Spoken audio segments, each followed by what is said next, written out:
Պարոն Բաբայան, անկախության տարիներին ինչ ձեռք բերեցինք, այսինքն սկզբնավորման տարիներին եւ այսօր ինչ ունենք, ինչ կարող էինք ունենալ այդ ճանապարհին, որ չունեցանք։ Կարծում եմ բոլոր ձեռք բերումները գալիս են այն ժամանակ, երբ դու գիտակցում ես ինչ է անկախությունը։ Եվ այդ տեսակետից այս տարիների ընթացքում մի մեծ բաց ունենք։ Մենք այդպես էլ ռեալ ձևով, գործնական ձևով, սթափ ձևով, ոչ թե զգացմունքային, չփորձեցինք հասկանալ, թե ինչ է նշանակում անկախությունը,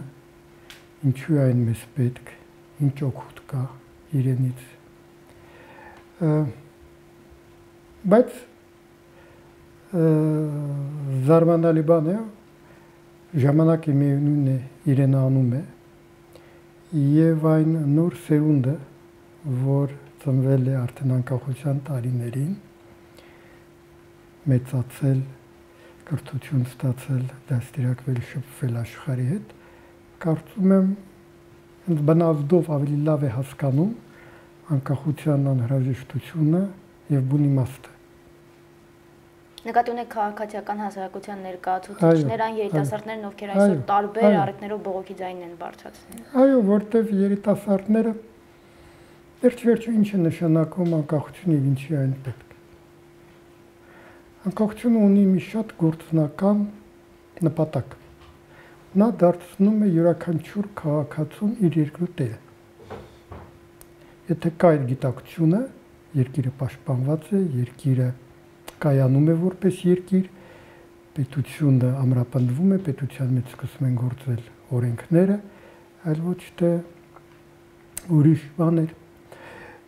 Եվ եկել է մի սերունդ, որը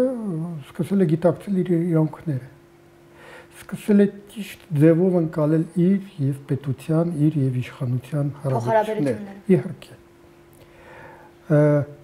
Մենք մեծացել ենք մի երկրում, Սովետական միություն, նկատի ունեմ, գուցե միջև այդ էլ մեր պապերը եւ այլն Օսմանյան կայսրություն կամ Ռուսաստանի կայսրություն, որտեղ քարոզվում էր շնորհակալ լինել իշխանության, ամեն ինչի համար, երջանկության համար, հացի համար, խաղաղության համար եւ այլն եւ այլն։ Դրանք ճիշտ հարաբերություններ չեն։ Հիմա եկել է մի սերունդ, նոր քաղաքացիական սերունդ, հասարակություն, որը փորձում է հարաբերությունները ուրիշ հարթության վրա դասավորել։ Շնորհակալ լինել իշխանությանը կամ ղեկավարությանը, դա բռնակալության, բռնապետության սկզբունք է։ Նորմալ ժողովրդավարական երկրներում հասարակությունը միշտ պահանջատեր է երկրի իշխանությունից, որովհետև նա է պահում այդ երկրի իշխանությունը, նա է ընտրում այդ երկրի իշխանությունը եւ նա իրավունք ունի պահանջել, որ այդ երկրի իշխանությունը կատարի իր ամենակարևոր պահանջները։ Իսկ ամենակարևոր պահանջը նա է, որ արժանապատիվ, օրինավոր կյանք ստեղծի յուրաքանչյուր քաղաքացու համար։ Անկախության հիմքերը կամ անկախությունն առհասարակ ինչպիսի հանգամանքներում են ոտնահարվում, եթե ոտնահարվում է իհարկե ըստ ձեզ, եւ ինչ պիտի արվի դեմն առնելու համար նույն այդ քաղաքացիական հասարակության ներկայացուցիչների, իրավագիտակից այլ անձանց կողմից։ Վոլտերը ասում էր, որ ազատությունը այն չէ, ինչ որ ձեզ տրվել է, ազատությունը այն է, ինչ որ ձեզնից հնարավոր չէ խլել։ Եվ կարծում շատ մեծ իմաստ կա դրա մեջ։ Ինչ պետք է անել, պետք է թույլ չտալ, որ քեզնից որևէ ձևով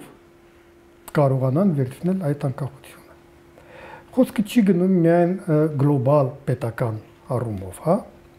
որտեղ բոլոր դեպքերում, երբ մենք խոսում ենք անկախ պետության, ազատ պետության մասին, նման պետություն կարող է կայանալ միայն այն դեպքում, երբ այդ պետության մեջ ապրում են անկախ ազատ մարդիկ։ Ինքը շենքը չի կարող լինել որակյալ, եթե այն աղյուսները, որից նա կառուցված է, որակյալ չեն։ Իսկ այդ որակը, այդ անկախության եւ ազատության զգացողությունը իր իրավունքների շրջանակում յուրաքանչյուր մարդու պետք է շատ գիտակցված լինեն եւ պաշտպանված։ Ընդ որում ասեմ, սպասել, որ քո փոխարեն ինչ որ մեկ ուրիշը կգա եւ կպաշտպանի քո իրավունքները պետք չէ։ Մենք յուրաքանչյուրս պետք է կարողանանք սեփական իրավունքները պաշտպանել։ Եվ այդ ժամանակ այդ ընդհանուր պաշտպանության գործը ստացվում է շատ ավելի դյուրին,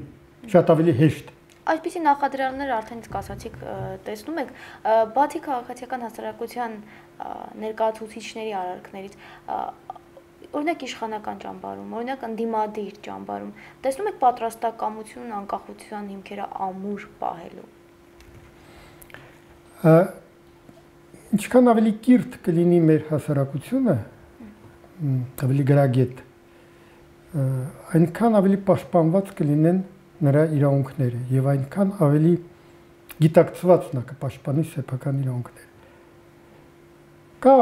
բարդ ճշմարտություն, որ յուրաքանչյուր կառավարություն վախենում է կիրթ հասարակությունից, որտեղ անկիրթ հասարակությունը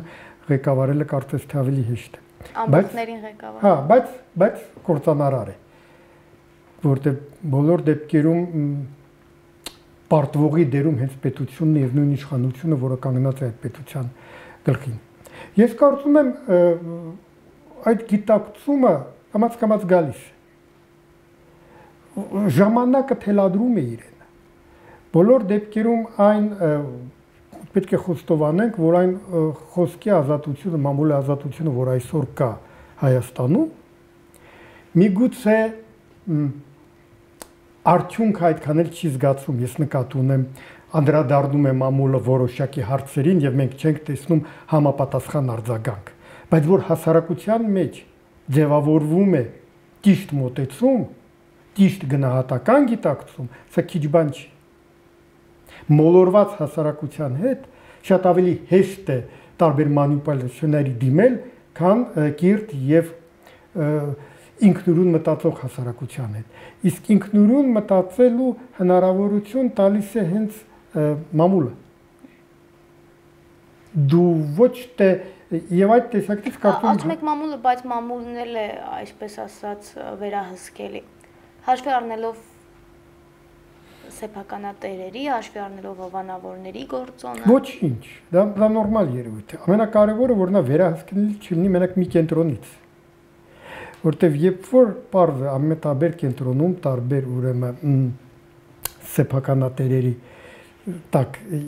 եկող մամուլը բոլոր դեպքերում արտահայտվում է այս կամ այն ճամբարի հայացքները։ Բայց երբ որ կան այս տարբեր հայացքները, ես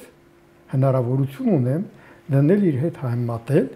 եւ կազմել սեփական արդյունք։ Շատ ավելի վնասակար է, երբ որ այս տարբերությունը չկա։ Եթե մենք նայում ենք այսօր ռուսական հեռուստատեսությանը, մենք տեսնում ենք այստեղ միայն մի տեսակետ, հա, եւ մենք հասկանում ենք, որ սա արդեն այլևս լրատվություն չի, սա քարոզչություն է։ Այսա է վտանգավոր։ Այս տեսակետից կարծում եմ մենք մի քիչ ավելի լավ վիճակում ենք։ Հեռուստատեսությունների մասով նկատի ունեք ոչ միայն հեռուստատեսությունների, չէ, էլեկտրոնային ընդհանրապես կարծում եմ վատ վիճակում չենք, լավ վիճակում ենք, մամուլ թերթերի տեսակետից էլի կան տարբեր հայացքներ։ Ես կարող եմ շատ եւ շատ բաների չհամաձայնվել, բայց արդեն այն, որ ես տեսնում եմ բազմաթիվ տեսակետներ իրար հետ վիճող, վիճաբանության մեջ մտնող, իրար հակասող, բայց դա հենց թելադրում է, որ ես կարողանամ ինքնուրույն կարծիք հայտնել։ Կասեք մի քանի բաղադրիչներ, որոնք անկախությունը ստվերեցին այս տարիների ընթացքում, եւ մի քանի բաղադրիչներ, որոնք կարող են, այսպես ասած, ամրացնել անկախությունը, այնպիսին, ինչպիսին պիտի լինի։ Կարծում ասեցի նրա մասին, ինչը ստվերեց անկախությունը։ Մենք չփորձեցինք անկախության հասկացողությունը լցնել կոնկրետ բովանդակությամբ։ Ըստ իս ազատությունը եւ անկախությունը մեծագույն պատասխանատվությունն է։ Ինչ չարեցինք, որ պիտի անեինք։ Մենք չբացատրեցինք այդ անկախության ռեալ օգուտը։ Մենք հաճախակի խոսում ենք հայ ազգ, հայ մշակույթ, հայ ժողովուրդ, մեր ապագան, ինչպես ենք մենք տեսնում մեր երկիրը, մեր ժողովուրդը, ինչպես ենք մենք պահպանում մեր արմատները, կտանենք, թե չենք տանի, ով պետք է դա։ Ամուր է այն երկիրը, որտեղ յուրաքանչյուր քաղաքացի իրեն զգում է այդ երկրի սյունը։ Սա է ամենամեծ ամրությունը։ Ամենամեծ ամրությունը դա մարդն է։ Ոչ բանակն է, ոչ ուրեմն սահմաններն են, ոչ երկրի մեծությունն է, ոչ իր ֆինանսական կարողություններն են։ Մարդկային գործոնը ամենաամուր գործոնն է, որտեղ եթե մարդ համոզված է, որ ինքը այս երկրի տերն է, դու ոչ մի բանով չես կարող իրեն շեղել արդեն այս ճանապարհից։ Ուրեմն նա տերն է ամեն ինչում։ Այդպիսի մոտեցում այսօր տեսնում եք, բացի քաղաքացիական հասարակության առանձին ներկայացուցիչների դեպքում։ Ես չեմ ասի, որ դա համատարած մոտեցում է, բայց այն, որ այս գիտակցությունը դանդաղ, բայց գալիս է եւ գրավում է եւ առաջին հերթին երիտասարդ ուղեղները, ես տեսնում եմ։ Մարդիկ չեն համակերպվում բացասական երևույթների հետ։ Մարդիկ այլևս չեն ուզում ապրել մշտապես շնորհակալ լինելու պարագայում, հա? Կամ խաբված։ Հա։ Անտիկ փիլիսոփա եւ մեծագույն հռետոր Ցիցերոնը ասում էր, որ ճորտը երազում է ոչ թե ազատության մասին, այլ ճորտեր ունենալու մասին։ Սա շատ կարևոր է։ Այն ինչ որ մենք հիմա համատարած տեսնում ենք, ավակ սերնդի, ասենց ասեմ, կողմից, որոնք ունեն որոշակի լծակներ, ոչ թե ազատությունից օգտվելու ցանկությունն է, այլ ճորտեր ունենալու։ Ես ունեմ գործարան եւ վերաբերվում եմ աշխատողներին իբրև իմ ճորտեր։ Ես ունեմ հիվանդանոց եւ համարում եմ, որ այն բժիշկներ, որ աշխատում են, դրանք իմ ստրուկներն են։ Այսինքն քաղաքենի Սա քաղաքենի չի, սա մտածողություն է, ստրուկի մտածողություն է։ Որովհետեւ ես չեմ կարծում, որ ընդհանրապես մարդիկ շատ մեծ կողմնակից են ազատությանը, ընդ որում անկախ նրանից նրանք Հայաստանում են ապրում թե Միացյալ Նահանգներում, որտեղ ազատությունը իր հետ պարտադիր ձևով բերում է պատասխանատվություն։ Անազատ մարդը որևէ պատասխանատվություն չի կրում։ Իր փոխարեն են պատասխանատվություն կրում։ Ես ինչու եմ բերում այս ամեն ինչը հասարակ մարդու վրա կանգնացնում, որտեղ երբ հասարակ մարդը մեր ընկերը, մեր բարեկամը, մեր եղբայրը, մեր քույրը, մեր ամուսինը գիտակցի իր իրավունքները, գիտակցի այն, որ իրենից ավելի բարձր ոչ ոք չկա, որ այդ իշխանություն ասածը դա իր կողմից վարձված ադմինիստրատորներն են, որ պիտի այդ երկիրը ղեկավարեն, այս երկիրը կսկսի շատ կտրուկ փոխվել։ Մինչև մենք ասենք, երբ վերջապես կգա իշխանությունը, որ կմտածի ժողովրդի մասին, որ կսիրի ժողովուրդը եւ այլ, ոչ մի բան չի փոխվի։ Ավելի վատերն են գալու։ Ավելի վատ է լինելու, իհարկե, որտեղ մենք չենք ուզում մեր ձեռքը վերցնել, մեր իրավունքները, մեր իշխանությունը եւ այդ պատասխանատվությունը կրել, այլ ուզում ենք, որ որևէ մեկը այսօր Պողոսը մեզ դուր չեկավ, թող լավ, վաղը թող Պետրոսը իր փոխարեն որոշի, բայց էլի որոշի իմ ճակատագիրը։ Ես չեմ ուզում, որ իմ փոխարեն որոշեն իմ ճակատագիրը։ Ես չեմ ուզում, որ իմ փոխարեն որոշեն ինչով ես պետք է զբաղվեմ, ինչպես պետք է մտածեմ։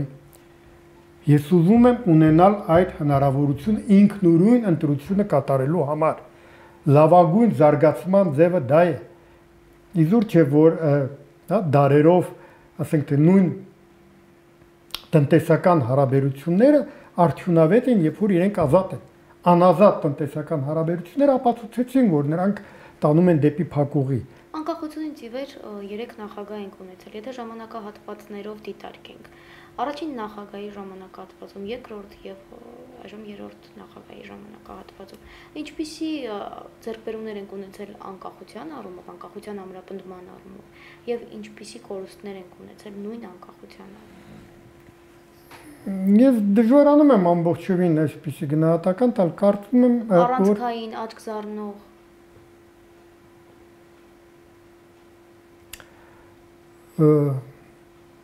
տարածքային ձեռքբերումը, որը բովանդակությունով չի լցվում, մնում է շատ վտանգավոր հարթության մեջ։ Վերջ-վերջով սա 21-րդ դարն է։ այստեղ տարածքային ձեռքբերումներով չեն զբաղվում։ Այստեղ կարևորը մարդն է։ Ապրեց մարդը այդ տարածքում, դարձավ այդ տարածքի տերը, տարածքը կլինի։ Չապրեց, դա կլինի օտարի տարածք։ Հենց այնպես տարածք պահելը անիմաստ է։ Երեք նախագաների վերաբերյալ կարծում եմ մի բան կա, որը երեքին միավորում է։ Երեքն էլ միգուցե վախեցան ստեղծել հակակշիռների մեխանիզմ։ Երեքն էլ մտածեցին, որ լավագույն որոշումները կլինեն նրանք, որոնք իրենք կընդունեն միանձնյա парагам։ Անկախ նրանից թե ճիշտ որոշում էր, սխալ որոշում էր։ Օրինակ ես կարծում եմ, որ Լևոն Տեր-Պետրոսյանի ժամանակին հոտվածը պատերազմ թե խաղաղություն գոնե կարելի էր քննարկել, այլ ոչ թե պիտակներ կպցնել։ Եվ յուրաքանչյուր իրենից հետո եկող նախագահ եւս պետք է անդրադառնար մենք ինչ ստացանք եւ ինչ կորցրեցինք այս ժամանակաշրջանում, որովհետեւ միջև տեղի չունենում սթափ վերլուծություն անցյալ ուղու, դու չես կարող որոշես, թե ինչ ապագա ես ուզում տեսնել։ Ներկանելը չէ խարխլված սպերում։ Դե ներկան առավել եւս, որտեղ մենք հիմա ավելի շատ զբաղված ենք տակտիկական հարցերով, այսօրվա պահին կարծես թե միակ ելքը անգալով, այլ ոչ թե մտածելով դու ստրատեգիական բասին, ինչ երկին եք մենք ուզում ունենալ։ Իմ համար ասենք միանշանակ է, որ ընտրությունը դեպի Եվրասիական միություն փակուղի է։ Փակուղի է առաջին հերթին ոչ թե տնտեսական առումով, որը հիմա իհարկե շատ ավելի վատացել է, քան այն ժամանակ, երբ որ այդ որոշումներ կայացվում, այլ քաղաքակրթական առումով։ Զարգանում են այն երկրները, որտեղ մարդն է, անհատն է կենտրոնում։ Այն ուղղությունը, որը մենք ընտրել ենք, այնտեղ մարդու անհատը կենտրոնում չկան։ Թող լինի ազգ, թող լինի պետություն, թող լինի կուսակցություն, ինչ ուզում են լինի, բայց ոչ մարդը։ Մարդը ստորադաս է։ Այդ երկրները չեն զարգանում։ Այդ երկրները ենթակա են քանդման, որտեղ չկա ամենաամուր բաղկացուցիչ մասը՝ մարդը։ Իսկ Ռոբերտ Քոչյանի ժամանակահատվածը։ Երևի որոշակի ձեռքբերումներ եղել են տնտեսական առումով, հիմա շատ է դրա մասին խոսում, բայց ես ելի եմ ուզում վերադառնալ այս ամենակարևոր իմ համար հարցի։ Ես չեմ տեսնում, որ որևէ մեկի համար մարդ անհատը լինի գերագույն նպատակ։ Ես չեմ տեսնում որևէ մեկի կողմից, որ լինի իսկապես ցանկություն, որպեսզի այս երկիրը առաջնորդվի միայն ու միայն օրենքով։ Միայն ու միայն օրենքով առաջնորդվելը դա չի նշանակում, որ երկրում օրինախախտումներ չեն լինում։ Ուզած երկրում էլ օրինախախտումներ լինում են։ Բայց երբ որ նրանք հովանավորվում են իշխանության կողմից, իսկ մենք դա ցավոք սրտի տեսանք 3 նախագահի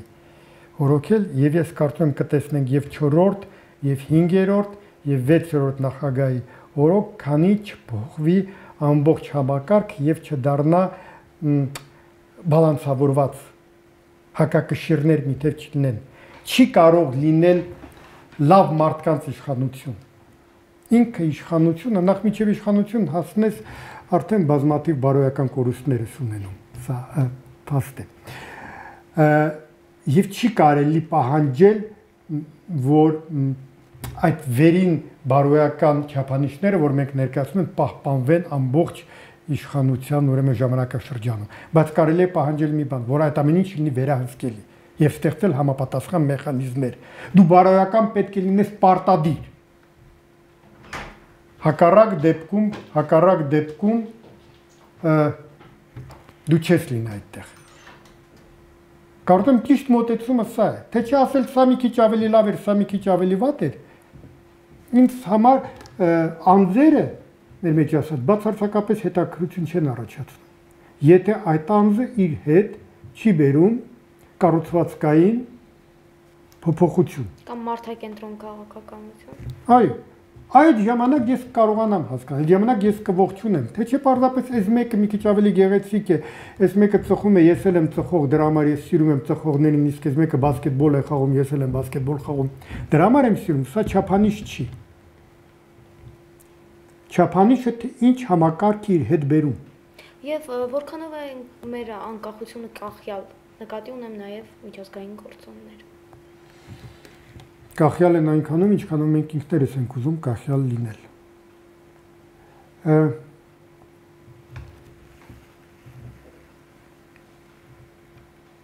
Մենք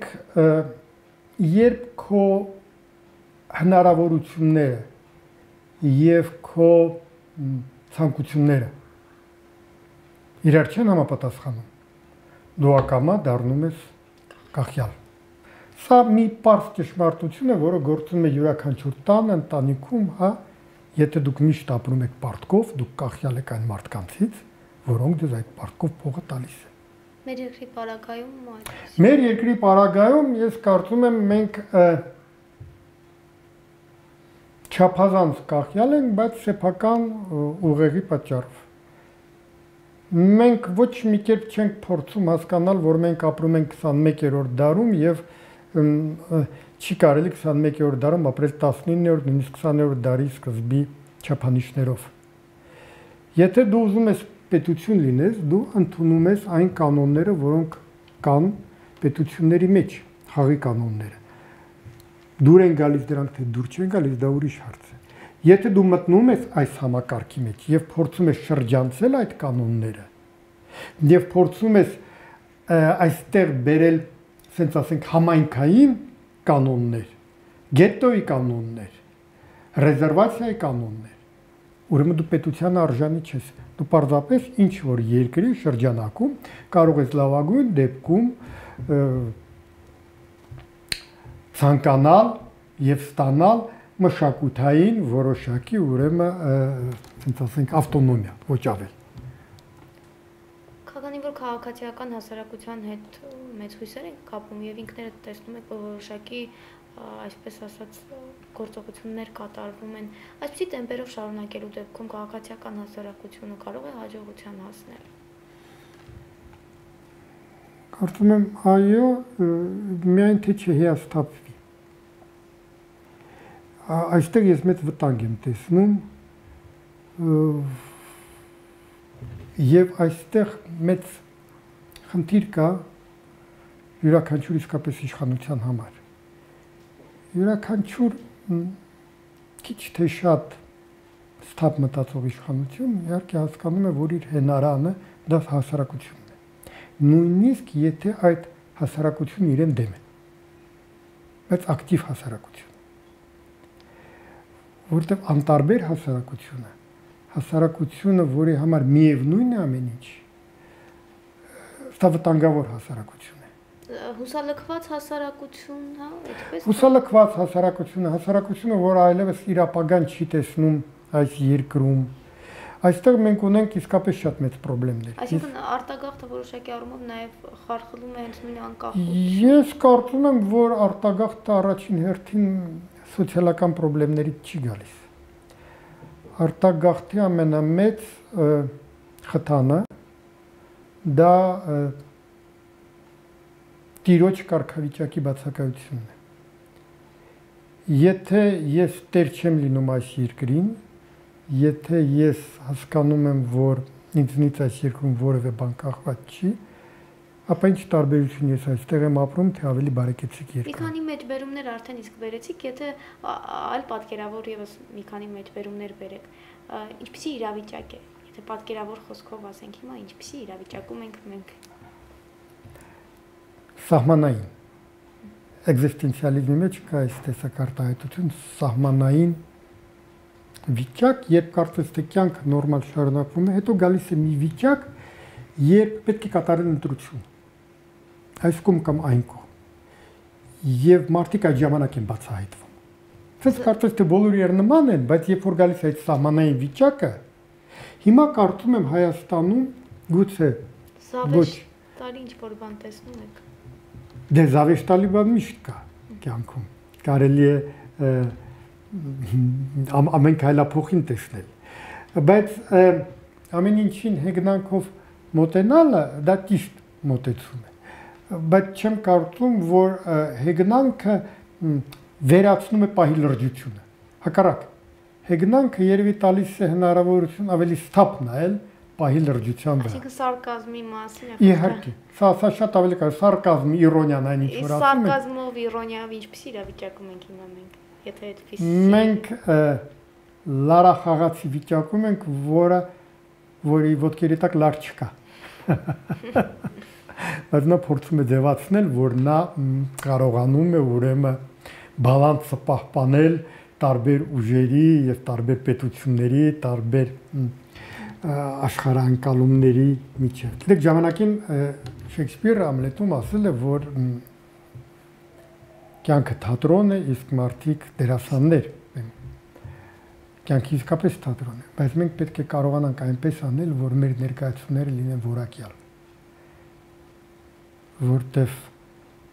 լինում են լավ ներկայացումներ, հետաքրքիր ներկայացումներ,